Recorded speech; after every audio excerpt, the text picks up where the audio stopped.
Sa lalawigan ng Pampanga, makikita ang isa sa pinakamagandang dam dito sa Pampanga. Ito ang Congdadong Dam na pinangalan sa dating presidente Diosdado Macapagal na nagtatag ng National Irrigation noong 1963. Bilang pagpupugay, ito'y ipinangalan sa kanya. Itinayo ito noong 1996 at natapos noong 2003. Sinasabing ito ay magbibigay ng katubigan sa mga lupang sakahan dito sa Pampanga. At sinasabi din, ito ay magkokontrol sa mga pagbaha na nangyayari dito sa lalawigan ng Pampanga. At dito guys, ay kakamustahin din natin ang iba pang mga proyekto na ginagawa dito sa lalawigan ng Pampanga, katulad ng mga bypass road na kukonekta sa bayan ng Santa Ana papunta San Fernando, Pampanga. So tara guys, tuklasin natin ang mga ginagawang proyekto dito sa lalawigan ng Pampanga. Let's go!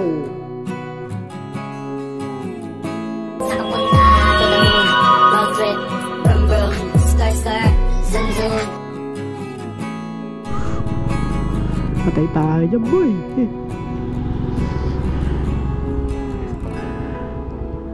Lagot. Good morning guys, nandito tayo sa Santo Rosario, Santo Tomas, Pampanga.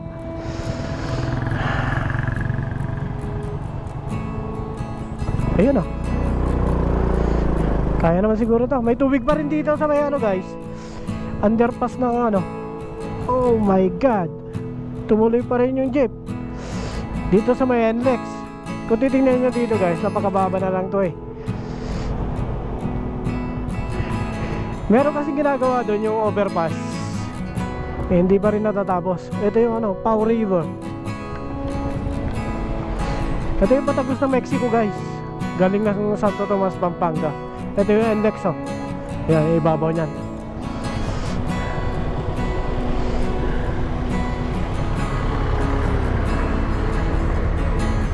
Ay, may tubig pa din. Ang tagal na nito guys.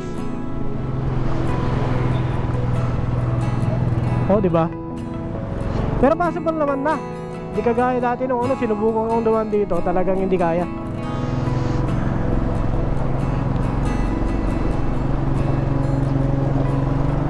Oh, yung ilalim lang naman.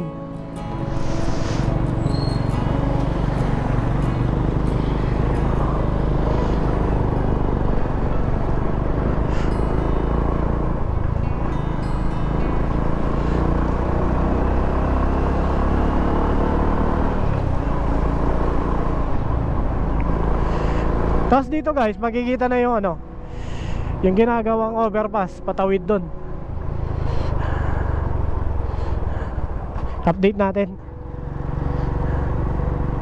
Ayun o.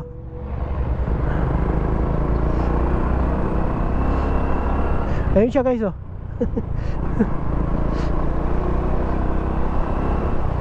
Tapos ayun yung ano, Mount Arayat. Yun yung pupuntahan ko ngayon guys. Pupuntahan ko yung ano, Congdadong Dam. Hindi pa ako nakakapunta doon eh.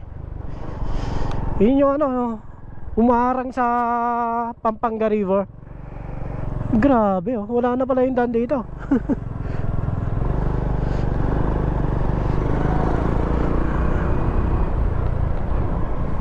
Oy, may gumagawa doon guys. Try ko na lang paliparan. Ito yung daan oh.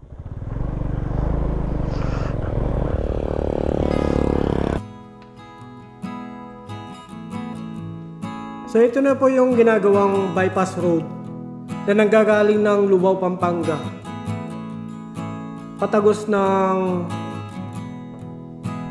Mexico hanggang Santa Ana guys. Nagmumula yan doon sa may Chaong Bridge sa MacArthur Highway. Yun yung pinakabukanan niya, guys. The last time na dumaan ako dito, guys, isa pa lang yung poste niyan. Ngayon 3 na. 3 na yung ginagawang poste dyan.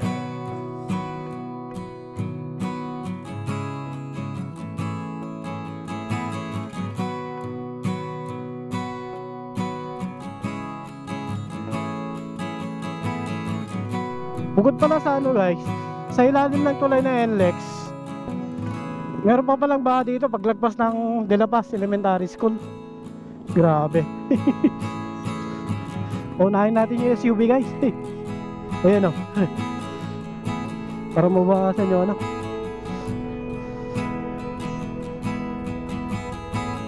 Ayan o.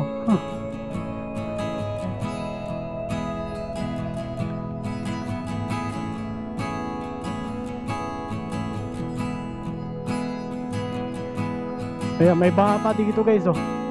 Pero mababaw lang naman, passable naman siya. Kahit pa paano. Mauna na kaya.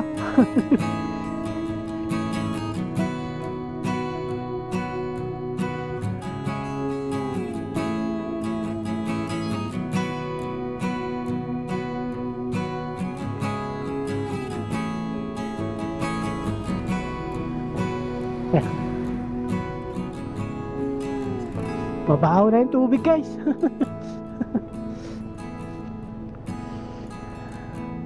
May kalaliman pa to, guys. Grabe, oh. Baha pa rin pala dito. Ano na, halos 2 buwan na to.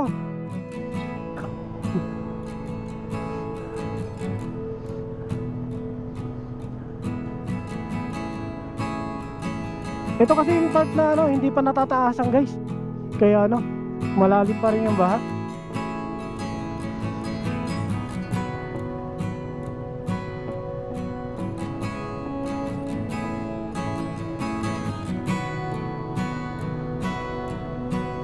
Kalaban na naman si Kilas.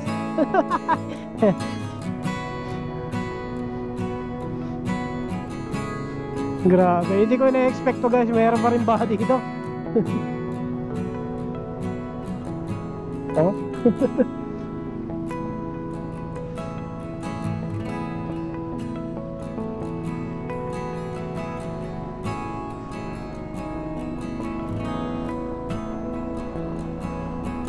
Ayun o, yung rotonda dito sa may Santo Domingo, Mexico, Pampanga. Yun o.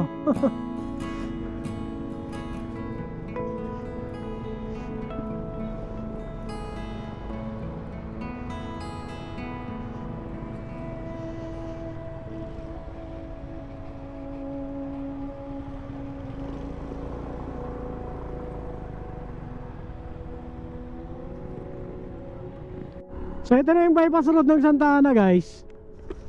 Ayun o, welcome Santa Ana Night Market. Grabe. Ito yung guys, yung bypass road ng Santa Ana, patagos ng San Fernando, Pampanga.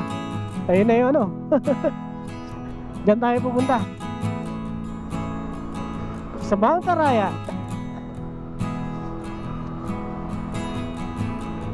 O, diba? Dami oh.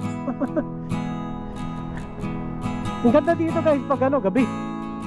Tingnan natin kung tapos na ba yun doon banda.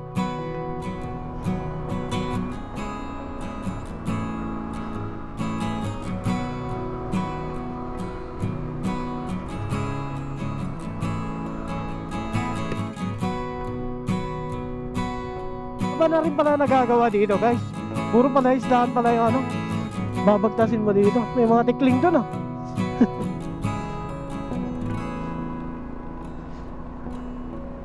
Yun oh.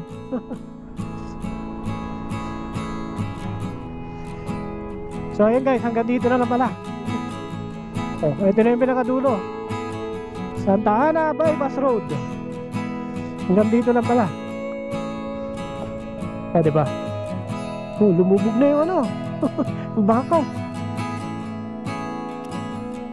So ito na po yung ginagawang bypass road dito sa Santa Ana, patagos ng San Fernando, Pampanga, dun sa MacArthur Highway.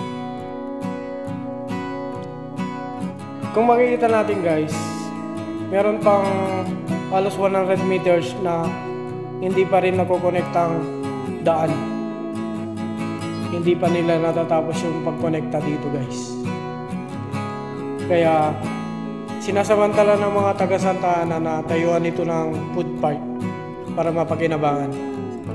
Sa gabi guys, napakaraming food park dito guys. Napakaraming tumatambay dito. Maganda rin kasi tambayan to. Pagdating ng hapon hanggang gabi guys.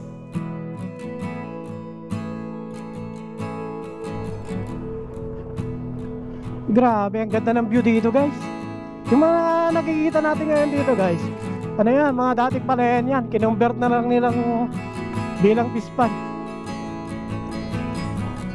Tapos yung ano, yung daan na to pala, konti na lang yung ano, meron pa palang part doon na diretso. Hindi pa nila nadudugtong doon sa kabila. Possible yung guys na ano, possible yun na lagyan ng kulay. Kasi may ilog doon.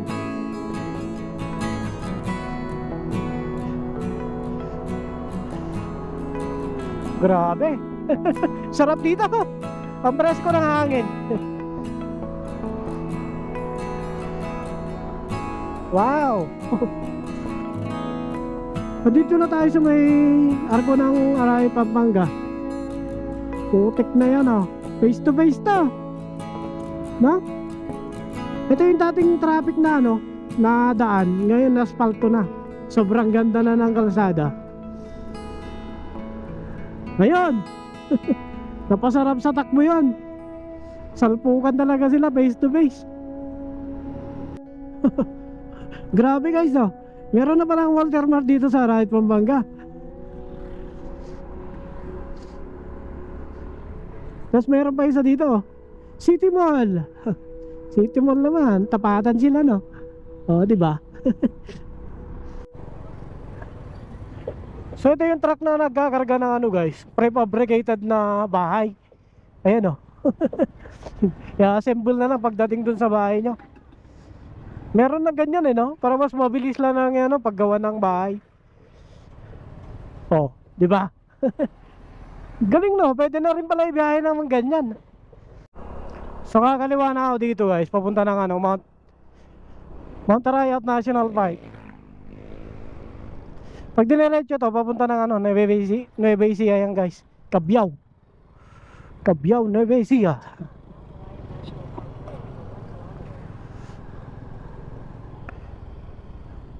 Mula dito guys, 7 minutes na makakarating na tayo ng Kongdadong Dam. Ayun na yung Mount Arayat oh.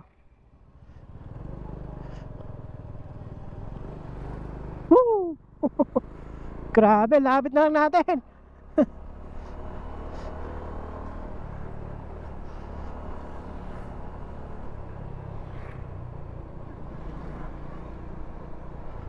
Welcome Barangay Lakis, Arayat, Pampanga. Ay, ito na pala. So ito na pala yung daan guys. Ayun oh. Grabe. Ito na yung ano, sakop ng Kongdadong Dam. Ito yung spillway nya, yung sakop ng National Irrigation Authority. Wow. 3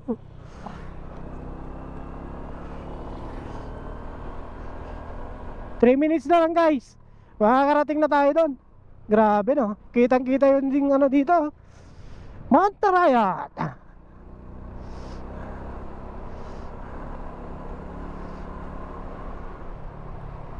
Ganda. Oh,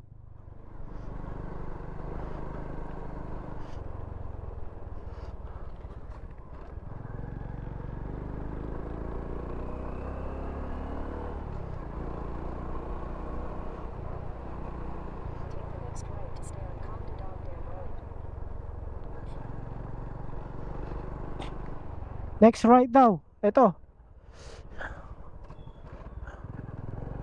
Yun oh. Ang taas din pala nito.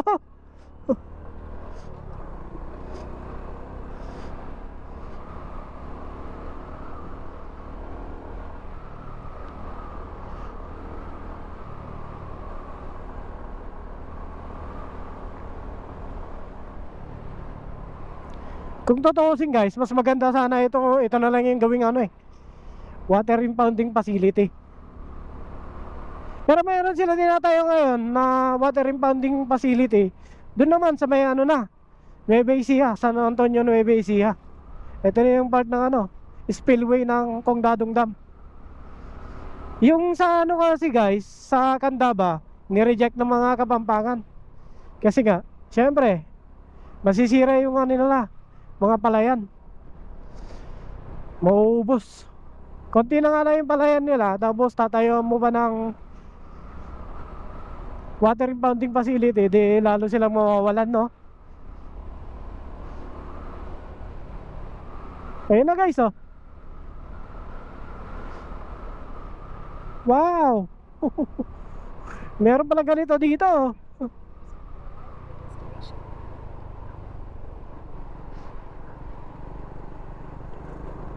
Oh, ayun na, oh. Ayun na yung Kongdadong Dam.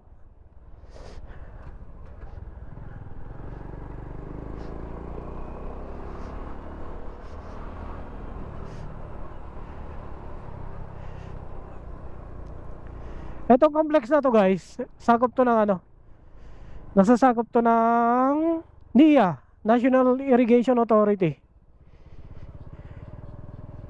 Ayan o. O, diba?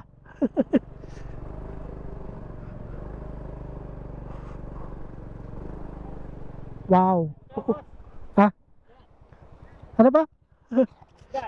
Isda? Umaya. Ito yung mga nanguhuli ng mga isda dito guys. Eh yung mga ginagamit nila net. O diba? Wow. Grabe, meron palang ganito dito.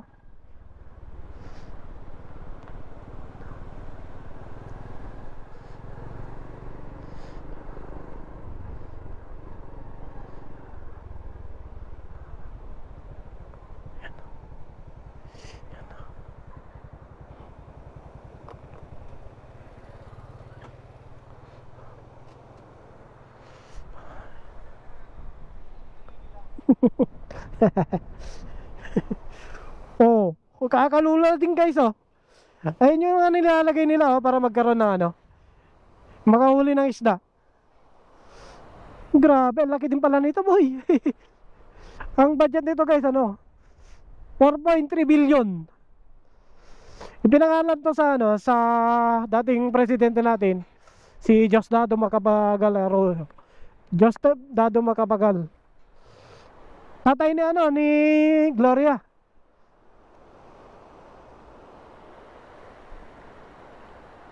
Si Kongdado guys, siya yung nagtatag ng National Irrigation Authority noong 1963.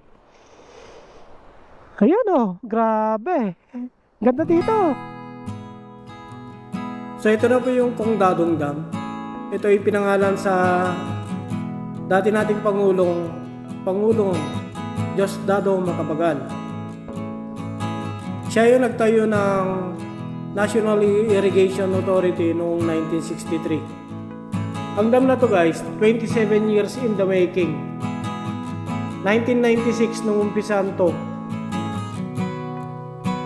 Natapos siya noong 2003. Naging fully operational siya noong 2003. Pero bago yun guys, nagkaroon ng feasibility study noong 1981.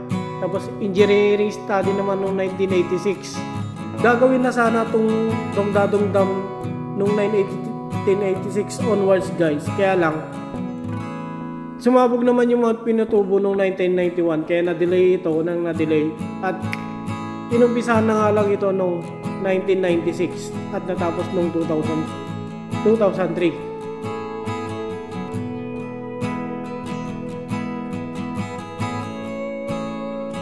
Etong Kongdadong Dam na to guys, nagsisilbi lang siyang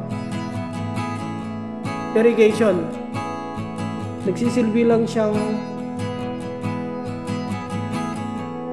imbakan ng tubig para may magamit yung mga kababayan natin, mga magsasaka dito sa lalawigan ng Pampanga.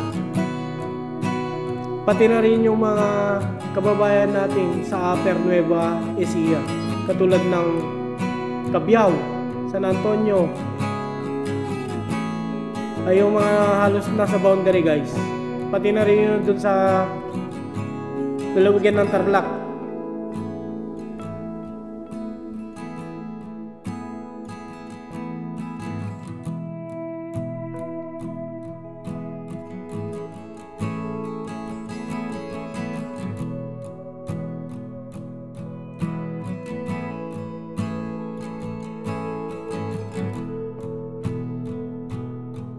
Sa sobrang dami ng tubig na sinasalo ng Kongdadong Dam guys, nag-overflow to dahilan para hindi niya mapigilan yung karamihan sa mga tubig dito sa Pampanga River. Ang Pampanga River kasi guys, napakarami ng segment ng mga ilog na connected dito. Mula yan dun sa Dupinga River, dun sa pinakadulo ng Pampanga River. Tapos kukonekta din kalaunan yung Labi River sa Bungabon, Nueva Ecija. Pati na rin yung Pantabangan River na galing na Pantabangan Dam. Kukonektin din kalaunan sa Pampanga River guys. Via Talavera River naman, nagagaling naman ng Santa Fe, Nueva Ecija. Yung Talavera River na yung guys, tinatawag na yun nilang Rio Chico River. Yung Rio Chico River naman guys, connected din yan sa may Socobia River sa may Bambang Tarlac. Yung Socobia River naman guys, galing naman ito ng Mount Pinatubo. Ganun siya kalayo. So imagine nyo lang kung gaano karami yung sinasalo ng Kongdadong Dam na to guys. Hindi niya talaga kayang saluhin lahat ng katubigan na binubuhos ng majority ng mga ilog dito sa Region 3. Dapat talaga guys, magkaroon din ng ganitong dam yung Nueva Ecija. Para maibsan naman yung yung pagbahad dito sa Pampanga. Grabe no. Kongdadong Dam. Ayan yung mga nakukuha dito guys mga garba. Parang ano yun parang bangus yun. Bangus ba yun? Bangus? Silver. Ito yung mga bagong huli guys Grabe, lalaki din pala dito Meron din mga dito. Boss. Magkano binibenta yung boss? Boss. Per piraso magkano? Mura lang no.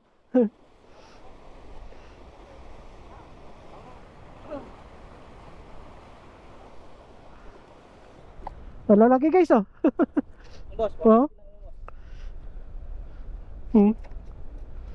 Grabe, dami dito pala. Boss, 150. Bali yung mga isda dito guys, nanggagaling pa yan ng yung may pagkakaparehas ng mga isda dun sa Pantabangan Dam. Yung Pantabangan Dam kasi guys, magme-merge din yun papunta ng ng Talavera River. Dito sa banda dito guys, makikita niyo yung yung kung saan nagtatagpo na yung Talavera River at ng Pampanga River. Yung Talavera River guys, tinatawag din nilang yun, Rio Chico River. Grabe no. Etong dam na to guys, bali 27 years in the making to guys. Pinondohan to ng ng mga foreign funded galing Japan.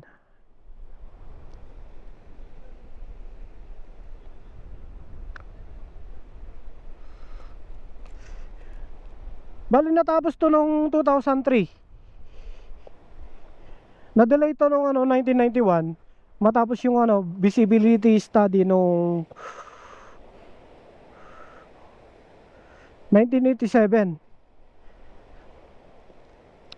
Noong 1987 guys, natapos nila yung detail engineering study. 1980 yung ano, naging feasibility study niya. Ang implementation ng project na to ay na-delay nung 1991 matapos pumutok yung Mount Pinatubo. Natuloy ito nung ano, May 1996. Tapos natapos siya ng 2003 na.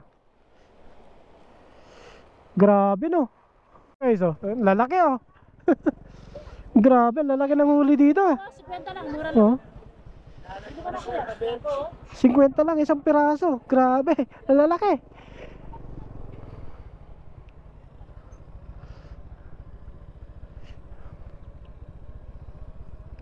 Ang purpose ng ano ng dam na to guys, more on ano lang siya, irrigation.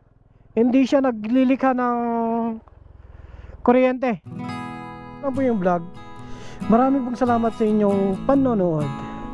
At hanggang sumuli sa ating muling adventure at pagtuklas sa mga solusyon sa pagbaha dito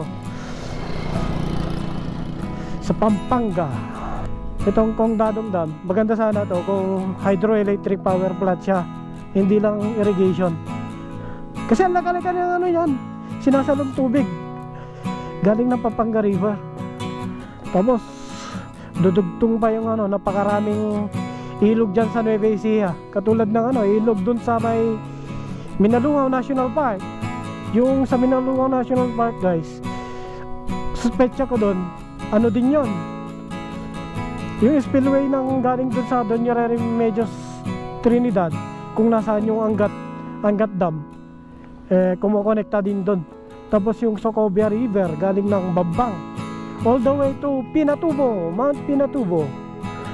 Yung Talavera River na galing din ng gandong sa Nueva Vizcaya, Santa Fe, hanggang dun sa Labi River. Grabe, ang dami ng sinasalo niyan. Ano lang din pala siya, spillway. Hindi talaga niya inaharangan yung ano, yung Pampanga River. So the moment na maraming binagsak na ulan dun sa Nueva Ecija, sigurado yan, hindi kakayanin ng dam na to. Dapat mayroon pa silang ano, may dagdag para mabawasan yung pagbaha dito sa Pampanga. Uwi na, ganda ng dam nila. Grabe, grabe.